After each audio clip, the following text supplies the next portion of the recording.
হাসান নামক ব্যক্তিটি গতকালকে তার নিজ বাড়িতে যাওয়ার জন্য পল্টনে আসে। পল্টনে আসার পরে প্রকৃতির ডাকে সে টয়লেটে যায়।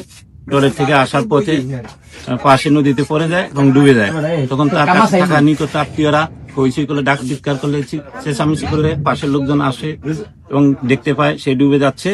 তখন স্থানীয় ছোট ডিঙ্গি নৌকা দিয়ে এবং আশপাশের লোকজন তাকে উদ্ধার করার জন্য চেষ্টা চালাচ্ছে। এখনো তাকে উদ্ধারের জন্য চেষ্টা অব্যাহত আছে। ফায়ার সার্ভিসের একটি টিম এবং নৌ পুলিশের একটি টিম এখনো উদ্ধার করার জন্য তৎপর আছে। আমরা গতকালকে যখন সংবাদ পাই যে একজন লোক সে নাকি মেয়ে দেখতে গেছিল, মেয়ে দেখতে ফেরার সময় পল্টনের ওয়াশরুমের থেকে বের হইতে যায় উনি পড়ে যায়।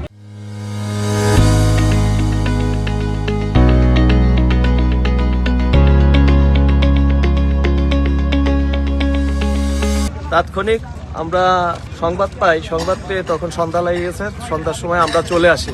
আমরা এসে পটুয়াখালী গলাচিপা ফায়ার স্টেশনে অবস্থান করি এবং আমরা ভোর হইতেই রাত্রের জন্য আমরা রাত্রে উদ্ধার কাজ চালাইতে পারি নাই এবং ভোর হইতে আমরা যথাসাধ্য চেষ্টা করতেছি। সকাল হইতে আমরা রওনা দিয়ে এখানে আসে আমরা যথাসাধ্য চেষ্টা করতেছি। আমাদের দুপুরিত টিম অলরেডি কাজ শুরু করছে এবং অনেকক্ষণ সকাল থেকেই তারা চেষ্টা করতেছে। নদীতে প্রচুর স্রোত আর জোয়ার ভাটার কারণে কয়েকবার জোয়ার ভাটা হয়েছে, যার কারণে লাশ পাইতে দেরি হচ্ছে। ইনশাল্লাহ আমাদের চেষ্টা অব্যাহত আছে।